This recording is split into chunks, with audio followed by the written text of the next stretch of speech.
नमस्कार दोस्तों, स्वागत है आपका एक बार फिर से हमारे YouTube चैनल रोजगार अड्डा पॉइंट वन में। जीएस की श्रृंखला को आगे बढ़ाते हुए आइए आज शुरू करते हैं एक नया क्विज। इस क्विज में भी मैंने 10 ही क्वेश्चन शामिल किए हैं और सभी क्वेश्चन को मैं एक्सप्लेन करूंगा। आप लोग नोटबुक और पेन के साथ ही इस वीडियो को देखिएगा, तभी आपको लाभ मिलेगा। ठीक है, आइए शुरू करते हैं आज की क्विज। सबसे पहला क्वेश्चन है कि निम्न में से कौन भारत का पहला वायसराय था? इसका सही जवाब होगा Lord Canning. Lord Canning Bharat के पहले वायसराय थे। थोड़ा सा एक बार वायसराय के बारे में जान लेते हैं कि किस पद को वायसराय कहा गया है। तो सबसे पहले आप लोग को पता होना चाहिए कि बंगाल के गवर्नर का पद अंग्रेजों की एक कंपनी थी, ईस्ट इंडिया कंपनी, उसके द्वारा सृजित किया गया था। बंगाल का गवर्नर, ये 1757 में प्लासी के युद्ध के बाद ये पद सृजित हुआ था। कुछ सालों के बाद, मतलब 57 के बाद, सन 1773 में बंगाल के गवर्नर के पद को बदल के बंगाल का गवर्नर जनरल बना दिया गया। ठीक है, इसके आगे सन 1833 में भारत का गवर्नर जनरल इसी पद को कहा गया। मतलब कि समय समय पे इस पद का केवल नाम परिवर्तित होता था, जिससे कि परीक्षाओं में बहुत सारे प्रश्न पूछे जाते हैं। ठीक है, अब देखिए 1833 में इसी बंगाल के गवर्नर जनरल के पद को भारत का गवर्नर जनरल बना दिया गया। फिर जब क्राउन के हाथ में सत्ता हस्तांतरित हुई, ईस्ट इंडिया कंपनी से सत्ता हस्तांतरित हुई क्राउन के, ब्रिटिश क्राउन के हाथों में, तो इसी भारत के गवर्नर जनरल के पद का नाम बदल के भारत का वायसराय कर दिया गया। ये घटना घटित हुई सन 1857 की क्रांति के बाद, सन 1858 में। फिर जब भारत स्वतंत्र हुआ तो फिर एक बार वायसराय का नाम बदल के स्वतंत्र भारत में भारत का गवर्नर जनरल रख दिया गया। सबसे पहले आपको ये पता होना चाहिए कि बंगाल का गवर्नर जनरल, भारत का गवर्नर जनरल, भारत का वायसराय और स्वतंत्र भारत में फिर एक बार गवर्नर जनरल, ये कोई अलग अलग पद नहीं है, बल्कि समय समय पे पद का नाम परिवर्तित केवल कर दिया जाता था। पहले इसको British east India company handle करती थी, फिर 1857 की क्रांति के बाद ब्रिटिश ईस्ट इंडिया कंपनी से शासन ब्रिटिश क्राउन ने ले लिया। ठीक है, तो चलिए इससे जो इम्पोर्टेंट क्वेश्चंस हैं वो एक बार देख लेते हैं। सबसे पहले क्वेश्चन ये पूछा जाता है कि बंगाल के पहले गवर्नर कौन थे? आपको याद रखना है, रॉबर्ट क्लाइव बंगाल के पहले गवर्नर थे। देखिए फैक्ट क्वेश्चन जो है, थोड़ा ये सभी क्वेश्चन एक ही जैसे आपको दिखेंगे, आप लोग इसको ध्यान से नोट करिएगा कि इसमें कोई मिस्टेक ना हो। अब देखिए दूसरा क्वेश्चन, बंगाल के अंतिम गवर्नर के बारे में पूछा जाए तो वारेन हेस्टिंग अंतिम गवर्नर थे। अब अंतिम गवर्नर का मतलब कि गवर्नर का पद समाप्त कर दिया गया और बंगाल के पहले गवर्नर जनरल कौन बने? तो वारेन हेस्टिंग ही पहले गवर्नर जनरल बने। ठीक है, ये भी एक आपको बात याद रखना है कि बंगाल का गवर्नर जनरल किस एक्ट के अंतर्गत बनाया गया था? तो रेगुलेटिंग एक्ट 1773 के अंतर्गत आप लोग याद रखेंगे कि पद का नाम गवर्नर से गवर्नर जनरल किया गया था। ठीक है, आगे चलते हैं, देखते हैं बंगाल का अंतिम गवर्नर जनरल कौन था। तो ये लॉर्ड विलियम बेंटिक इसका सही जवाब होगा। भारत का प्रथम गवर्नर जनरल, फिर वही जवाब होगा लॉर्ड विलियम बेंटिक। मतलब कि बंगाल के अंतिम गवर्नर जनरल का पद बदल के अब बंगाल के स्थान पे क्या बदल के कर दिया गया? तो भारत कर दिया गया। ठीक है, अब ये भी आपको याद रखना है कि बंगाल के गवर्नर जनरल का पद किस एक्ट के अंतर्गत भारत का गवर्नर जनरल का पद बना? तो आपको याद रखना होगा कि चार्टर एक्ट 1833 के अंतर्गत। ठीक है, चलिए और भी कुछ क्वेश्चन है इससे, जैसे पूछा जाए कि भारत का अंतिम गवर्नर जनरल वायसराय के पद से पहले, जो कि कंपनी के द्वारा, कंपनी मतलब ब्रिटिश ईस्ट इंडिया कंपनी की बात मैं कर रहा हूं, इसके द्वारा नियुक्त होता था, तो इसका सही जवाब होगा मित्रों लॉर्ड कैनिंग। ठीक है, 1856 से 1862 इसका कार्यकाल था। और भारत का प्रथम वायसराय भी पूछा जाए तो आप लॉर्ड कैनिंग ही कहेंगे। 1856 में तो ये भारत के गवर्नर जनरल थे, लेकिन 1858 में इन्हें नाम दे दिया गया भारत का वायसराय। ठीक है, अब आपको ये भी याद रखना है कि कंपनी से सत्ता ब्रिटिश क्राउन को कब हस्तांतरित हुई थी, तो आप याद रखेंगे 1858 में, ठीक है। और इसी समय वायसराय का पद सृजित हुआ था। आगे चलते हैं, देखते हैं भारत के अंतिम वायसराय कौन थे। तो लॉर्ड माउंटबेटन का नाम आप याद रखेंगे। ये भारत के अंतिम वायसराय इसलिए थे क्योंकि स्वतंत्रता के समय यही भारत के वायसराय थे और इन्हीं के कार्यकाल में भारत को स्वतंत्रता मिली थी। आगे चलते हैं, स्वतंत्र भारत के पहले गवर्नर जनरल अगर आपसे पूछा जाए तो आपका जवाब होना चाहिए माउंटबेटन। देखिए इन दोनों क्वेश्चन में थोड़ा सा अंतर है। इसमें पूछा गया है कि स्वतंत्र भारत के पहले गवर्नर जनरल, और यहाँ आपसे पूछ दिया जाए कि स्वतंत्र भारत के पहले भारतीय गवर्नर जनरल, तो दोनों का उत्तर अलग अलग होगा। अगर भारतीय की बात की जाए तो चक्रवर्ती राजगोपालाचारी इसका सही उत्तर होगा, ठीक है। अब अंतिम गवर्नर जनरल अगर स्वतंत्र भारत का पूछा जाए तो चक्रवर्ती राजगोपालाचारी के साथ ही भारत में गवर्नर जनरल का पद भी क्या कर दिया गया, समाप्त कर दिया गया। अब भारत में गवर्नर जनरल का कोई पद नहीं होता है। आइए देखते हैं आज का दूसरा क्वेश्चन। दूसरा क्वेश्चन दिया गया है कि यूनानियों को भारत से बाहर किसने निकाला था, तो इसका सही जवाब होगा चंद्रगुप्त मौर्य ने। थोड़ा सा एक बार ऑप्शन पे भी ध्यान दे देते हैं। चंद्रगुप्त विक्रमादित्य ये किसे कहा जाता है, तो चंद्रगुप्त द्वितीय को विक्रमादित्य कहा जाता है। और ये किस वंश से संबंधित थे, ये भी आप लोग याद रखेंगे, गुप्त वंश से। जबकि चंद्रगुप्त मौर्य मौर्य वंश के संस्थापक थे। तो ये दोनों जो चंद्रगुप्त हैं वे अलग अलग वंशों से हैं। चंद्रगुप्त मौर्य मौर्य वंश से, जबकि चंद्रगुप्त विक्रमादित्य जो है वो गुप्त वंश से है, ठीक है। तो आइए देखते हैं चंद्रगुप्त मौर्य के बारे में। चंद्रगुप्त मौर्य ने मौर्य वंश की स्थापना की थी। और ये पूछा जाए कि ये मगध की गद्दी पे कब बैठे थे, तो 322 बीसी में। ये पूछा जाए कि गद्दी पे कब बैठे थे, 322 बीसी में बैठे थे, मतलब 322 ईसा पूर्व में ये गद्दी पे बैठे थे। इन्हें एक पुस्तक है मुद्रा राक्षस। मुद्रा राक्षस में इन्हें ब्रिसल कहा गया है। अगर आपसे ये पूछा जाए कि मुद्रा राक्षस पुस्तक किसके द्वारा लिखी गई है, तो आप बताएंगे कि विशाख दत्त के द्वारा ये पुस्तक लिखी गई है, जिसमें चंद्रगुप्त मौर्य को ब्रिसल कहा गया है। ब्रिसल का तात्पर्य होता है मित्रों नीचे कुल में जन्मा हुआ, ब्रिसल कहा गया है, ठीक है। अब बात अगर यूनानी शासक को हराने की जाए तो सेल्यूकस निकेटर को आप ध्यान में रखेंगे। ये एक यूनानी राजा था जिसे चंद्रगुप्त मौर्य ने हराया था। हराने के साथ साथ इसकी बेटी का नाम किसी स्रोत में हेलेना दिया गया है और किसी स्रोत में कार्नेलिया भी कहा गया है। सेल्यूकस निकेटर की ये बेटी थी जिसकी शादी किससे हुई थी, चंद्रगुप्त मौर्य से हुई थी। और शादी होने के बाद चंद्रगुप्त मौर्य ने सेल्यूकस निकेटर को 500 हाथी उपहार स्वरूप दिए थे। हाथी याद रखना है। अब एक और इम्पोर्टेंट फैक्ट ये है कि मेगस्थनीज चंद्रगुप्त मौर्य के दरबार में रहता था, इसको भी याद रखेंगे। मेगस्थनीज की एक बहुत ही प्रसिद्ध पुस्तक है इंडिका। इंडिका ये भी आप लोग नोट कर लेंगे, ठीक है। अब सेंड्रोकोट्टस किसका उपनाम है, ये यूपी ट्रिपल एसी पीटी में पूछा गया था 2023 में। तो सेंड्रोकोट्टस चंद्रगुप्त का ही नाम है और इसकी पुष्टि विलियम जोन्स ने की थी। जोन्स एक लेखक थे जिन्होंने ये बताया कि सेंड्रोकोट्टस नाम किसका है, तो चंद्रगुप्त मौर्य का ही है, ठीक है। अब चलिए थोड़ा सा देख लेते हैं चंद्रगुप्त द्वितीय के परिवार के बारे में। तो ये गुप्त वंश से संबंधित है। गुप्त वंश की स्थापना किसने की थी, तो श्रीगुप्त ने गुप्त वंश की स्थापना की थी।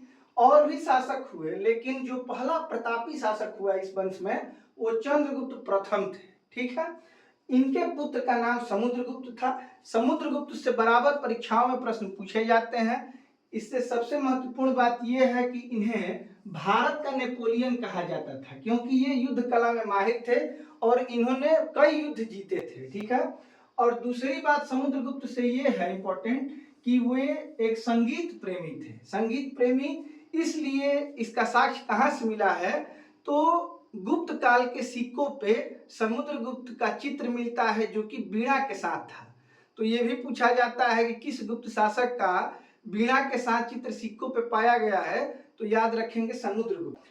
चंद्रगुप्त द्वितीय को ही चंद्रगुप्त विक्रमादित्य कहा जाता है। इनसे आप याद ये रखेंगे कि फाहियान किसके दरबार में आया था। फाहियान एक विदेशी यात्री था जो कि चंद्रगुप्त विक्रमादित्य, जिन्हें चंद्रगुप्त द्वितीय भी कहा जाता है, इन्हीं के दरबार में आया था। चलिए आइए देखते हैं आज का अगला क्वेश्चन। दिया गया है कि सुल्तान रजिया बेगम किसकी बेटी थी। तो इसका सही जवाब होगा इल्तुतमिश। इल्तुतमिश की बेटी थी। इनके बारे में 2-4 फैक्ट है, उसको जानकारी आपको होनी चाहिए, उसकी जानकारी आपको होनी चाहिए। देखिए, कुतुबुद्दीन ऐबक ये गुलाम वंश के संस्थापक थे। मतलब ये मोहम्मद गोरी के गुलाम थे कुतुबुद्दीन ऐबक, और इन्होंने इलवरी वंश की स्थापना की। लेकिन इनके गुलाम होने के कारण इनके वंश का नाम गुलाम वंश पड़ा। फिर इनका जो पुत्र था उत्तराधिकारी आराम शाह था। आराम शाह एक अयोग्य शासक था, इसलिए ये शासक नहीं बना और इसकी जो बहन थी उसकी शादी हुई थी इल्तुतमिश से। ठीक है, मतलब इल्तुतमिश कौन था, तो ऐबक का दामाद था और इल्तुतमिश गद्दी पे बैठा। इल्तुतमिश के बाद रुकनुद्दीन फिरोज गद्दी पर बैठा, लेकिन रुकनुद्दीन फिरोज भी अयोग्य शासक था। इसके समय शाह तुर्कान नामक इसकी माँ थी, इसी का राज चला, लेकिन ये गद्दी पे नहीं बैठी। गद्दी पे दिखाने के लिए रुकनुद्दीन फिरोज ही बैठा था, लेकिन शासन चल रहा था किसका, शाह तुर्कान का। रुकनुद्दीन फिरोज की बहन थी रजिया, और रजिया जब इसका शासन चला गया तो रजिया को तुर्कियों ने शासक बनाया और रजिया ने 1236 से 1240 तक शासन किया। इसके रजिया के बारे में सबसे इम्पोर्टेंट फैक्ट ये है कि दिल्ली से शासन करने वाली फर्स्ट और लास्ट महिला कौन है, तो रजिया सुल्तान है।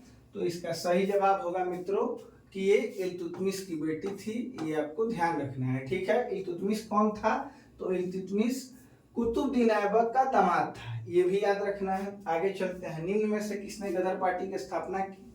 बहुत ही आसान क्वेश्चन है ये, लाला हरदयाल ने। और गदर पार्टी का अगर मुख्यालय आपसे पूछा जाए हेडक्वार्टर, तो आप बताएंगे सैन फ्रांसिस्को में। फ्रांसिस्को, ये बहुत बार पूछा हुआ प्रश्न है। गदर पार्टी का मुख्यालय पूछा जाए तो बताएंगे कि सैन फ्रांसिस्को में। अब एक आप बीडी सावरकर की संस्था को भी याद रखेंगे। इन्होंने एक अभिनव भारत नामक, बीडी सावरकर ने किस संस्था की स्थापना की थी, तो अभिनव भारत नामक संस्था की स्थापना किसने की थी, बीडी सावरकर ने। अब भगत सिंह के बारे में भी आप अगर हिंदुस्तान सोशलिस्ट रिपब्लिकन एसोसिएशन,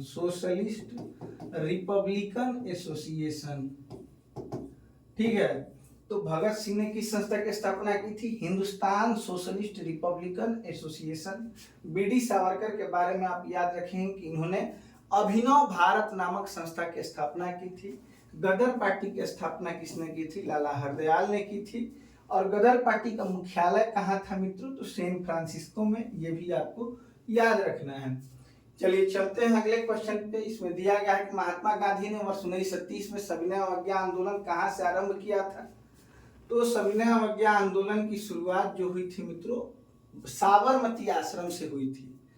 अब इसके बारे में भी कुछ फैक्ट है, उसको जान लेते हैं। सविनय अवज्ञा आंदोलन क्यों किया गया था अगर आपसे पूछा जाए, तो देखिए उस समय वायसराय था इरविन ने गांधी जी की 11 सूत्री मांगे नहीं मानी थी, इसलिए गांधी जी ने सविनय अवज्ञा आंदोलन चलाने का फैसला किया था। ठीक है, अब सविनय अवज्ञा आंदोलन के लिए गांधी जी ने दांडी मार्च चलाया था। ठीक है, ये दांडी मार्च कहां से कहां तक हुआ था, साबरमती से लेकर दांडी तक। गांधी जी को पहुंचना था दांडी में, और अंग्रेजों ने कानून बना रखा था कि कोई भी भारतीय नमक नहीं बनाएगा। इसी कानून को तोड़ के गांधी जी सविनय अवज्ञा आंदोलन की शुरुआत करना चाहते थे। ठीक है, तो ये गांधी जी ने ये यात्रा साबरमती से शुरू की और कहाँ तक जाना था, इनको दांडी जाना था। ये शुरुआत हुई इस यात्रा की 12 मार्च 1930 को, और ये यात्रा संपन्न हुई 6 अप्रैल 1930 को। मतलब कि 24 दिनों की ये यात्रा थी। इसमें गांधी जी के 78 समर्थकों ने इनका साथ दिया था। अब इसकी दूरी अगर आपसे पूछी जाए कि साबरमती से दांडी की दूरी कितनी थी, मतलब जो मार्च किया था गांधी जी ने, तो आप कहीं कहीं 240 माइल दिया जाता है और किन्हीं स्रोतों में 241 माइल भी दिया गया है। तो आप लोग ऑप्शन पे एक बार ध्यान देंगे, जब ये परीक्षाओं में पूछा जाएगा प्रश्न तो 240 या 241 में से कोई एक ही ऑप्शन होगा। ठीक है, चलिए आगे चलते हैं। सुभाष चंद्र बोस ने गांधी जी के दांडी मार्च की तुलना किससे की थी? अगर आपसे ये पूछा जाए तो आप बताएंगे कि नेपोलियन के एल्बा से पेरिस मार्च की जो यात्रा थी, एल्बा से पेरिस की जो यात्रा थी, उसी से गांधी जी की दांडी यात्रा की तुलना किसने की थी? सुभाष चंद्र बोस ने। इसको भी आप याद रखेंगे, ये बीपीएससी टीआरई 3 में पूछा गया प्रश्न है, इस पे आप लोग एक नजर जरूर दीजिएगा। आगे चलते हैं। सिंधु घाटी सभ्यता का बंदरगाह वाला नगर कौन सा था? तो सिंधु घाटी सभ्यता में प्रमुख बंदरगाह लोथल था और एक और बंदरगाह था सुतकोतदा। आप इसको भी याद रखेंगे। ठीक है, बहुत सारी पुस्तकों में ये नहीं दिया गया है, इसको भी याद रखेंगे। प्रमुख बंदरगाह कौन सा था? तो लोथल था। अब लोथल से जो इम्पोर्टेंट फैक्ट है, लोथल से कौन से साक्ष्य मिले हैं, ये आपको ध्यान रखना है। लोथल से चावल या धान के अवशेष मिले हैं, बाजरा के अवशेष मिले हैं, फारस की मुहर मिली है, धान की भूसी मिली है, तांबे का कुत्ता मिला है, दिशा मापक यंत्र मिला है और मनका उद्योग का साक्ष्य मिला है। तो परीक्षाओं में अक्सर पूछ लिए जाते हैं कि निम्न साक्ष्य कहाँ से मिले हैं, मतलब जैसे आपसे पूछ लिया जाए कि तांबे का कुत्ता कहाँ से मिला था, मतलब हड़प्पा सभ्यता में, तो आप बताएंगे कि लोथल से। ठीक है, ये एक बंदरगाह था। आगे चलते हैं मित्रों अगले क्वेश्चन पे। निम्नलिखित में से किसे सितार एवं तबला का आविष्कारक माना जाता है? इसका सही जवाब होगा अमीर खुसरो को तबला और सितार का आविष्कारक माना जाता है। दो चार बातें देख लेते हैं अमीर खुसरो के बारे में। अमीर खुसरो का जन्म यूपी कासगंज में हुआ था। उत्तर प्रदेश की परीक्षाओं के लिए ये भी बहुत इंपॉर्टेंट है। इनको तोताए हिंद कहा जाता था। तोताए हिंद किसे कहा जाता था? तो अमीर खुसरो को। और एक इंपॉर्टेंट बात, खड़ी बोली का प्रथम कवि किसे कहा जाता है? अमीर खुसरो को कहा जाता है, ये भी आपको याद रखना है। चलिए चलते हैं अगले क्वेश्चन पे। भारतीय क्षेत्र में स्थित दो ज्वालामुखी द्वीप कौन से हैं? तो देखिए, एक बैरन द्वीप है और एक बैरन ज्वालामुखी है और एक नारकोंडम है। तो बैरन यहाँ पे सक्रिय ज्वालामुखी है। कैसी ज्वालामुखी है? सक्रिय ज्वालामुखी है, इसको आप याद रखना है बैरन को। और नारकोंडम कैसा है? तो ये यहाँ पे सुषुप्त ज्वालामुखी है। मतलब देखिए 2005 में बैरन द्वीप में विस्फोट हुआ था। इसमें अक्सर विस्फोट होते रहते हैं, लेकिन नारकोंडम सुषुप्त ज्वालामुखी है। बहुत वर्षों पहले यहाँ पे विस्फोट हुआ था, लेकिन यहाँ बैरन द्वीप में 2005 ही में, ये बहुत जल्द ही माना जाएगा विस्फोट के अकॉर्डिंग कि बहुत जल्द ही इसमें विस्फोट हुआ था 2005 में। अभी तक इससे लावा निकलता रहता है। ठीक है, चलिए आगे चलते हैं, थोड़ा ज्वालामुखी के बारे में देख लेते हैं। विश्व का सबसे सक्रिय ज्वालामुखी किलायु आप याद रखेंगे, विश्व का सबसे सक्रिय ज्वालामुखी है। भूमध्य सागर का प्रकाश स्तंभ किसे कहा जाता है? तो स्ट्रोम्बोली एक ज्वालामुखी है, इसको कहा जाता है। ठीक है, ऑस्ट्रेलिया एक ऐसा महाद्वीप है जहाँ कोई ज्वालामुखी नहीं है, नो वोल्केनो। फिर मोस्ट नंबर ऑफ वोल्केनो, मतलब कि सबसे अधिक संख्या में ज्वालामुखी कहाँ है? तो प्रशांत महासागर में सबसे अधिक ज्वालामुखियों की संख्या है। मतलब सबसे अधिक ज्वालामुखी कहाँ है? प्रशांत महासागर में। ये भी फैक्ट आप लोग नोट कर लीजिएगा। ठीक है, चलिए चलते हैं अगले क्वेश्चन पे। कर्क रेखा निम्नलिखित में से किस राज्य से गुजरती है? इसके लिए बहुत ही आसान ट्रिक है, किस राज्य से नहीं गुजरती है पूछा गया है। तो आप याद रखेंगे मित्र पर गमछा झार, ये याद रखना है। तो ये मी से हो जाएगा मिजोरम, त्र से त्रिपुरा, प से पश्चिम बंगाल, र से राजस्थान, ग से गुजरात, म से मध्य प्रदेश, छ से छत्तीसगढ़ और झार से झारखंड। 1 2 3 4 5 6 7 8। तो ये कर्क रेखा भारत के 8 राज्यों से होकर गुजरती है। लगभग ये भारत को बीचों बीच बांट देती है, इसको भी याद रखना है। और अगर आपसे पूछा जाए कि किस अक्षांश रेखा को कर्क रेखा कहा जाता है, तो 23.5 डिग्री नॉर्थ अक्षांश मतलब कि लेटीट्यूड को कर्क रेखा के नाम से जाना जाता है। अब एक क्वेश्चन आपसे अगर ये पूछा जाए कि कर्क रेखा को 2 बार काटने वाली नदी कौन सी है, तो माही नदी कर्क रेखा को भारत में 2 बार काटती है, ये भी याद रखना है। आगे चलते हैं। विश्व का सर्वाधिक ऊंचा पठार कौन सा है, तो पामीर का पठार या इसको तिब्बत का पठार कहते हैं, यही इसका सही जवाब है। इसे विश्व की छत भी कहते हैं। क्या कहते हैं? विश्व की छत कहते हैं पामीर की पठार या तिब्बत के पठार को। ठीक है, आगे चलते हैं। पठार के बारे में भी 2-4 फैक्ट देख लेते हैं। भारत का बिगेस्ट पठार कौन सा है, मतलब सबसे बड़ा पठार, दक्कन का पठार भारत का सबसे बड़ा पठार है। भारत का सबसे ऊंचा पठार कौन सा है, तो लद्दाख का पठार सबसे ऊंचा पठार है। भारत का रूर किस पठार को कहा जाता है, रूर का मतलब है गुणवत्ता वाला, तो इसको कहते हैं छोटा नागपुर पठार को, क्योंकि यहाँ पे संसाधन बहुत पाए जाते हैं, खनिज संसाधन। इंद्रावती, देखिए ये मोस्ट इंपॉर्टेंट क्वेश्चन है। इंद्रावती नेशनल पार्क किस पठार में स्थित है, तो ये दंडकारण्य पठार में इंद्रावती नेशनल पार्क स्थित है, ये भी आपको याद रखना। उम्मीद है हमारा ये वीडियो आप लोगों को जरूर पसंद आया होगा। अगर वीडियो पसंद आया हो तो वीडियो को लाइक करें, चैनल को सब्सक्राइब करें और अपने दोस्तों में शेयर करें, ताकि और भी लोग हमारे साथ जुड़ सकें। मिलते हैं आपसे अगले वीडियो में, तब तक के लिए नमस्कार, शुभ रात्रि।